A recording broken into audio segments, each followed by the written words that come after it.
Saudos, como están? Xa se coñece o contido das caixas negras do tren que o pasado mércores descarrilou en Angrois deixando 79 mortos e máis dun cento de feridos. E o primeiro dato revelador é que o maquinista ia falando por teléfono con persoal de Renfe no momento do sinistro, probablemente cun controlador. Segundo desvelou o Tribunal Superior de Xustiza de Galicia, Francisco José Garzón recibiu unha chamada 15 minutos antes do accidente para recibir indicacións sobre que debía facer ao rematar o seu traxecto en Ferrol. As caixas negras do Albia chegaron aos xulgados de Fontiñas minutos antes das 10 da mañá e a expectación foi máxima durante toda a xornada ás portas do edificio xudicial. Esta tarde empezáronse a coñecer os datos emborcados en presenza do xuiz encargado do caso, Luis Aláez, de técnicos de Renfe, da DIF e dunha comisión xudicial. Segundo as caixas negras, o tren circulaba a 192 km/h instantes antes do sinistro, pero o maquinista chegou a activar un freo que reduciu a velocidade a 153 km/h. Ademais, nos minutos previos ao descarrilamento, Francisco José Garzón recibiu unha chamada no seu teléfono profesional para indicarlle o camiño que tiña que seguir ao chegar ao seu destino en Ferrol. Segundo fontes do Tribunal Superior de Xustiza de Galicia, polo ruído de fondo na grabación, parece que o maquinista estaba consultando algún plano ao mesmo tempo que falaba por teléfono. Ao mesmo tempo que se coñecía o contido das caixas negras, o xuíz decidiu autorizar os técnicos da Comisión de Investigación de Fomento a realizar medicións das rodas dos vagóns sinistrados que se atopan custodiados pola policía no lugar da escravitude en Padrón. Os restos non se moverán ata que concluan as inspeccións e non se descartan que se xan levados cans á zona para acceder a zonas que aínda non puideron ser inspeccionadas por mor da acumulación de ferros. Pois mentre se facía o emborcado do contido das caixas negras, a ministra de Fomento, Ana Pastor, solicitaba comparecer na Comisión de Fomento do Congreso dos Deputados para falar do accidente do Albia. O vicepresidente da Xunta, Alfonso Rueda, fixo o propio e tamén pediu comparecer no Parlamento galego. Alfonso Rueda, como máximo responsable das emerxencias en Galicia, solicitou dar explicacións á Comisión Primeira do Parlamento, a que aborda os asuntos de ámbito interior. A Xunta de Voceiros decidirá previsiblemente mañá cando se vai celebrar unha sesión extraordinaria deste órgano, na que o conselleiro de Presidencia poida dar conta das medidas adoptadas polo seu departamento tras a catástrofe de Angrois. En canto a Ana Pastor, comparecerá na Comisión de Fomento do Congreso dos Deputados para detallar as actuacións do seu ministerio en relación ao accidente do Albia. Tamén solicitaron comparecer na Cámara os presidentes de Renfe e Adif, Julio Gómez Pomar e Gonzalo Ferrer, respectivamente. Pois pouco antes de coñecerse estas solicitudes de comparecencia, o BNG ofrecía unha rolda de prensa para pedir que se constitúan cada súa comisión de investigación sobre o accidente no Parlamento galego e no Congreso dos Deputados. O Bloque entende que detrás do sinistro do Albia hai máis responsabilidades que a que poida ter o maquinista, que din non se pode convertir nun chivo expiatorio. O BNG deu conta hoxe dunha batería de iniciativas que pon en marcha en Galicia e en Madrid co obxectivo de arroxar máis luz sobre o accidente ferroviario do 24 de xullo. Os nacionalistas reclaman a creación de cada súa comisión de investigación no Parlamento galego e no Congreso dos Deputados. A comparecencia da ministra de Fomento na Cámara Baixa é que se modifica a composición da Comisión Técnica de Fomento posta en marcha tras o suceso por entender que non é independente. Pro Bloque non se pode convertir o maquinista no chivo expiatorio do sinistro. Non aceptamos convertir ao maquinista en chivo expiatorio e culpable total e único do ocurrido. É un comportamento indigno dos directivos de Renfe e de Adif e de certos políticos e medios de comunicación que queren descargar toda a carga no fallo humano do maquinista, que polo que se ve posiblemente existe fallo humano, pero o que está claro é que non é a única causa que explica o acontecido. O BNG exixe que Renfe, Adif, Fomento e o Goberno expliquen por que en Galicia non se usa o sistema de seguridade máis avanzado, o RTMS. Para os nacionalistas é incomprensible que toda a responsabilidade descanse sobre o maquinista. A liña de alta velocidade Ourense-Santiago carece dos sistemas de seguridade propios destas liñas, están instalados pero non están operativos, circulan por ela trenes que non son de alta velocidade e que, ademais, non están habilitados para operar con estes sistemas de seguridade asociados ás liñas de alta velocidade. Existe unha inserción total e absolutamente defectuosa desta liña de alta velocidade na entrada en Santiago. O Bloque tamén expresou as súas dúbidas sobre o operativo de emerxencias e sanitario activado despois da catástrofe. Pros nacionalistas foron os traballadores dos servizos públicos os que salvaron a descoordinación inicial da Xunta, que levou, din, a que se tardara máis de 2 horas en activar o nivel de alerta 2. O BNG tamén critica que non se utilizara o Hospital de Conxo para atender os feridos. O problema de fondo é que os quirófanos do Hospital de Conxo estaban cerrados polo plan pola decisión da Xunta de Galicia de reducir o número de quirófanos abertos durante o período estival e, polo tanto, ese é o problema que dificultaba o seu uso nestas circunstancias porque non estaba adecuadamente preparado para facer uso deles de xeito inmediato. O BNG foi moi crítico co papel xogado polo presidente da Xunta despois da traxedia e acusou a Alberto Núñez Feijóo de estar máis pendente dos intereses das empresas ferroviarias que de coñecer as causas do accidente. Por último, o Bloque asegurou que as primeiras declaracións do delegado do Goberno en Galicia, Samuel Juárez, despois do accidente, serviron para lanzar a falsa tese dun atentado, nun exemplo, di o BNG, de carroñeirismo político. Pois no medio destas primeiras liortas políticas tralo 24 de xullo, os grupos parlamentarios si se puxeron de acordo para celebrar un homenaxe civil ás vítimas do accidente ferroviario. Será mañá no Parque de Bonaval, xusto cando se cumpre unha semana do sinistro e cando remata o loito oficial decretado pola Xunta en Galicia e polo Concello aquí en Santiago. O acto arrancará ás 7 da tarde. Esta foi a proposta que a presidenta do Parlamento, Pilar Rojo, lle trasladou aos 4 grupos con representación na Cámara Autonómica que obtivo o visto bo de todas as forzas políticas. Na organización do acto colaboran a Xunta e o Concello de Santiago. Nesta homenaxe civil tomarán a palabra representantes das vítimas, dos empregados públicos que traballaron no rescate e dos veciños de Angrois que foron os primeiros en acudir ao lugar do accidente. A homenaxe civil terá lugar así xusto 2 días despois do funeral oficial que onte abarrotou a Catedral de Santiago e que congregou a centos de persoas nas prazas que a rodean. Foi unha cerimonia moi emotiva presidida polo arcebispo compostelán Monseñor Julián Barrio e a que asistiron numerosas autoridades encabezadas polos príncipes de Asturias e a infanta Elena. O presidente do Goberno, Mariano Rajoy, o titular da Xunta, Alberto Núñez Feijóo, os ministros Ana Pastor, Alberto Ruiz Gallardón e Jorge Fernández Díaz, o secretario xeral do PSOE, Alfredo Pérez Rubalcaba, os presidentes de 10 comunidades autónomas, ninguén quixo faltar o funeral oficial no que participaron familiares das vítimas do accidente de Angrois, unha representación dos profesionais mobilizados polo sinistro e dúcias de veciños desta parroquia compostelá. A misa durou algo máis dunha hora e ao seu remate os príncipes a infanta Elena, o presidente do Goberno e o titular da Xunta percorreron un por un os bancos da catedral para lle dar o seu pésame aos familiares dos falecidos no sinistro do tren Albia. Foi entón cando se produciron os instantes máis emotivos da tarde.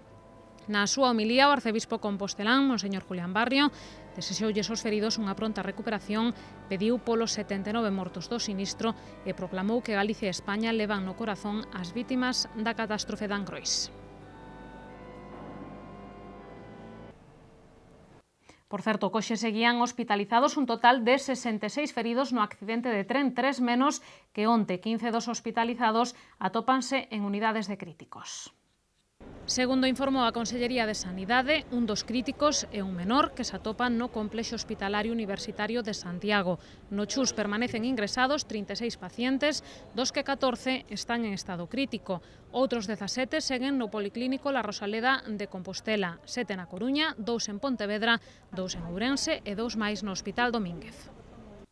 A traxedia da noite do 24, que tivo impacto a nivel mundial, tivo especial incidencia no Camiño de Santiago. Son moitos os peregrinos que coñeceron a noticia percorrendo a ruta Xacobea. Os camiñantes aseguran ter un sentimento agridoce ao chegaren ao Obradoiro. Alegría por chegar, pero tristura polas vítimas do accidente.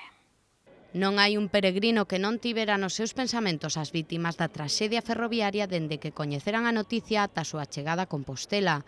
Nos primeiros momentos, as familias dos camiñantes, ca preocupación lóxica, non deixaban de chamarlles para confirmar que estaban ben. Los familiares empezaron a llamar a la gente porque estaban preocupados y a nosotros nos cogió cenando en un albergue y bueno, la gente sorprendida. En principio había falta de información, no se sabía, parecía que no iba a haber tantas víctimas, pero a medida que se fue viendo la tragedia, pues la gente quedó muy afectada. Que nosotros, gracias a Dios, íbamos a salir el mismo día y en vez de llegar a Santiago queríamos llegar a Sarria, que es el último tramo, y como teníamos un cumpleaños de un familiar, nos enteramos la noche anterior, lo vimos en directo y claro, toda la familia súper preocupada, a ver si nos va a pasar algo, pero nada, muy bien, la gente, vamos, una maravilla de gente. Os peregrinos aseguran que o loito vivido en cada punto de España tamén se deixou notar no camiño e que todos eran conscientes da magnitude da traxedia e todos quixeron ter presentes as vítimas, as familias e os feridos. Un pesar que se facía máis grande a medida que se achegaban a Compostela. La verdad es que nosotros cuando íbamos a venir fue cuando ocurrió la tragedia, ¿no? Entonces las imágenes y todo lo que veíamos nos conmocionó mucho y yo creo que lo hemos tenido muy presente durante gran parte del camino. Hemos recordado, yo me he acordado muchas veces tanto de ellos como de las familias. Lo hablas y en el camino se está también recordando mucho y yo creo que se siente cada vez que te vas acercando más, se siente más, te vas dando cuenta y te impresiona un poquito más, no sé, lo vives de otra manera, vamos, sí que te conmociona. La verdad que sí, un poco de tragedia porque, no sé, igual también al estar pues una semana de luto por todas las víctimas y sus familiares, pues es un poco triste, es diferente, no se vive con la misma alegría.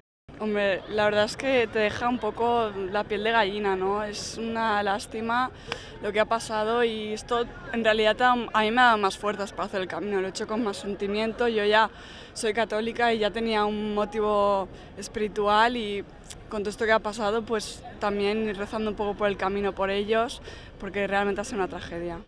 A chegada ao Obradoiro aseguran moitos e máis especial se cabe tras a traxedia e provoca nos peregrinos un sentimento contradictorio, alegría por chegar a meta e pena polas vítimas.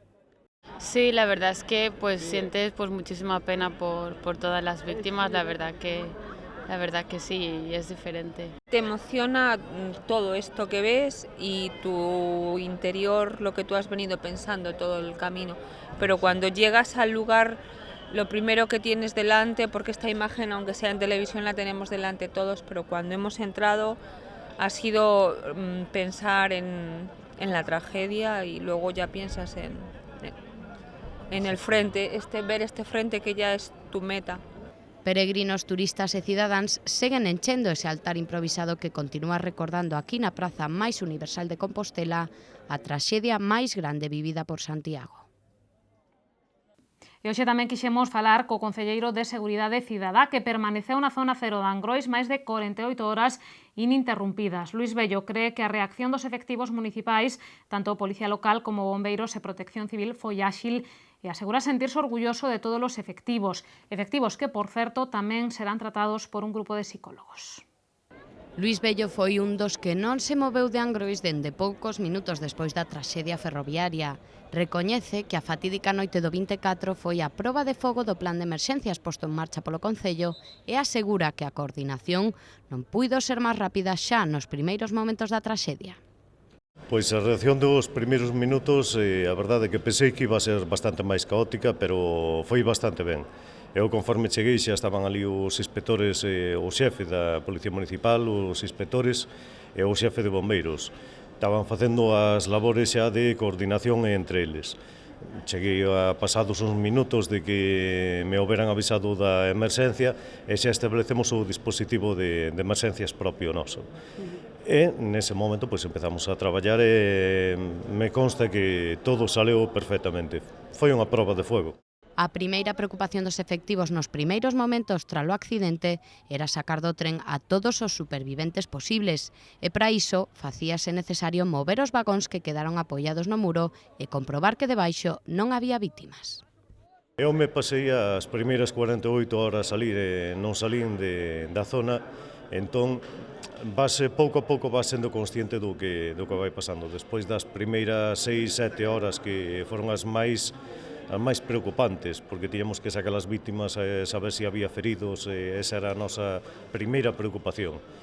Despois, os fallecidos, pois xa era algo máis, estaba nun segundo plano, casi, digamos. Pero a nosa primeira preocupación era se había feridos, sacalos inmediatamente. Despois, como as locomotoras as tiñamos tombadas contra o taluz, tiñamos que levantalas para procurar meternos por debaixo e ver se ali podíamos recuperar algo. O concelleiro asegura que non pode estar máis orgulloso do persoal municipal. Policía local, bombeiros e protección civil estiveron moi á altura da traxedia. E como foron eles os que máis de cerca viviron a catástrofe, é normal que teñan secuelas. Por iso, o Concello quere organizar unha charla e grupos de traballo con psicólogos. Todos os empregados municipales que actuaron na zona cero e tamén en zonas como Cersia, Sar e mesmo que se acercaron hasta os hospitales, pois vamos a facer unha xornada en onde pois os psicólogos do 112, os nosos propios psicólogos, pois podan axudar, que incentiven o falar do que aconteceu, e entre todos pois tratar de que isto sea o máis suave posible, que despois se farán grupos de traballo. Eso estamos traballando ahora mismo, a concellala María Castelao está traballando ahora mismo nesos grupos de traballo e vamos a axudar a todo o personal municipal que interveu en eso. Non se pode falar de sorte, pero o que é certo é que o despregamento de medios de seguridade para a Noite dos Fogos axudou a que o número de efectivos que colaboraron nas primeiras horas da traxedia fora moito máis alto que nun día normal. O concelleiro de Seguro non esquecerá nunca o vivido neste 24 de xullo.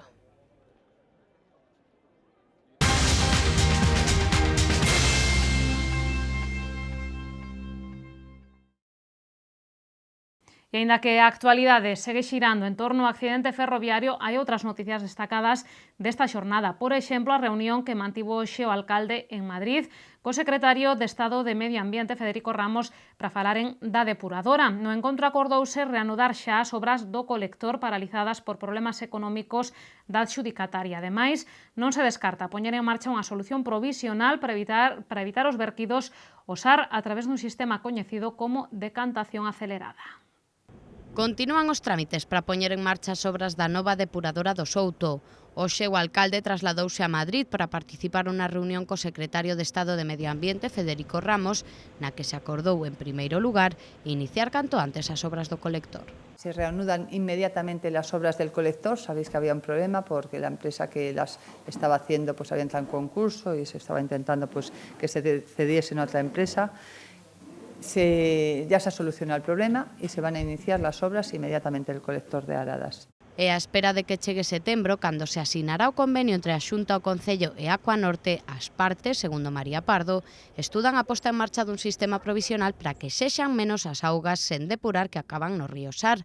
O sistema, coñecido como decantación acelerada, quedaría despois integrado na nova depuradora. Lo que garantiza es una mejor efluente final al río. Es decir, que se vierta el agua mejor depurada de lo que ahora directamente va sin depurar. Es una solución final, es una inversión de cerca de 3 millones de euros. Es una solución que después se integrará en la nueva depuradora. No es algo que se tire ese dinero, digamos, en este momento.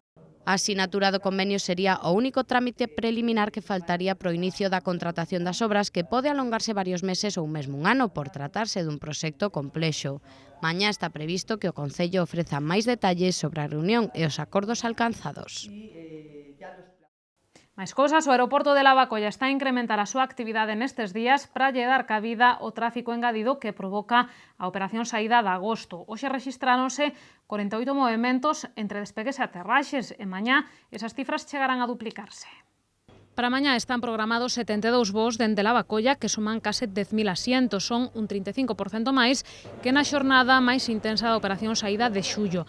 E que nos primeiros días de agosto sempre coinciden no aeroporto os que se van des vacacións cos que teñen que volver a casa. Dende hoxe ata o xoves en Lavacolla vanse xestionar 230 operacións, cun total de 35.600 prazas. Son máis da metade das postas á venda no conxunto dos 3 aeroportos galegos, onde se moverán uns 63.500 pasaxeiros en 440 voos.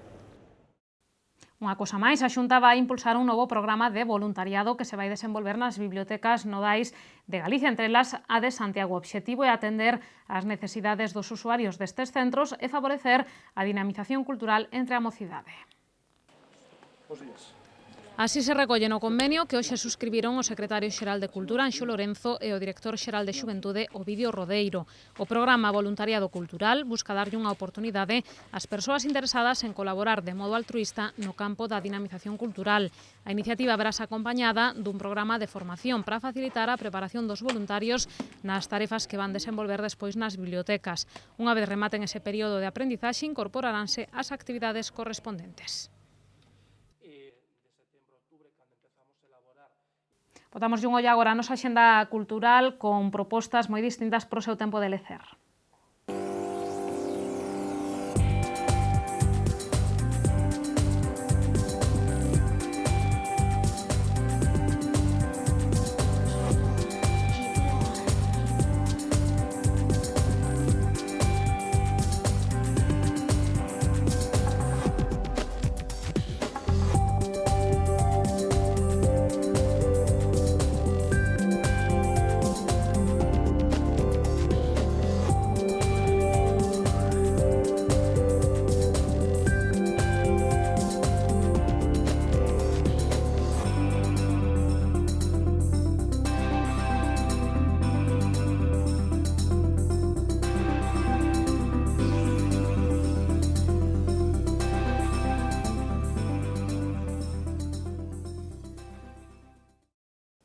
E imos ver que nos depara o tempo para os vindeiros días. A información vennos de Meteo Galicia.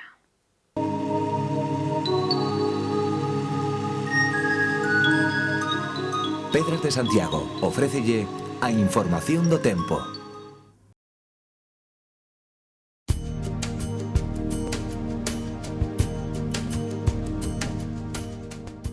Galicia manterase mañá baixo a influencia do anticiclón de xeito que teremos néboas matinais que tenderán a desaparecer a partir das horas centrais do día.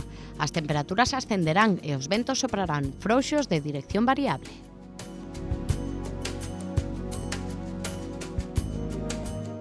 Nos xoves os ceos estarán despexados no interior e con nubes baixas no litoral. As temperaturas baixarán na costa e manteránse sen cambios no interior e os ventos serán do sur frouxos.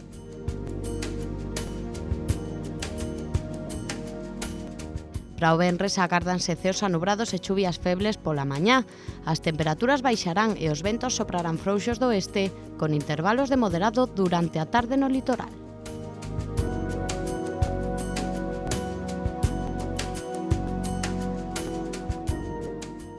Mañá en Santiago teremos ceos despexados e ventos frouxos de dirección variable. As temperaturas máximas baixarán ata os 25 graus e as mínimas subirán ata quedar en 15.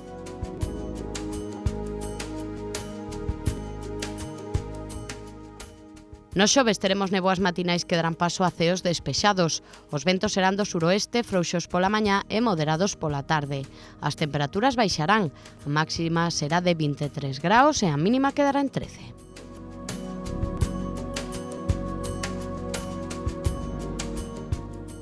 Para o venres agárdanse ceos con intervalos anubrados e chuvias pola mañá. Os ventos serán do suroeste entre frouxos e moderados. As temperaturas volverán baixar. A máxima será de 22 graus e a mínima de 12.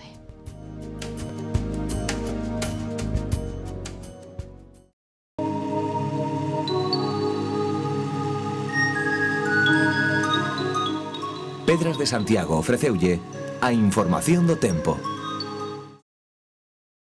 Pois isto foi todo neste tempo de novas. Quedan agora con esa sección na que lles damos conta, xa saben, das ofertas de emprego na nosa cidade na área de influencia. Poden vostedes seguir informados a través de Radio Obradoiro, da páxina web del Correo Gallego de Galicia, hoxe tamén do xornal El Correo Gallego. Nos volvemos mañá, adiantamos un pouco o noso horario para ofrecerlles a partir das 7 da tarde en directo ese acto de homenaxe civil ás vítimas da catástrofe de Angrois. De seguido daremosles conta das novas da xornada. Como sempre, moitas grazas por estaren aí.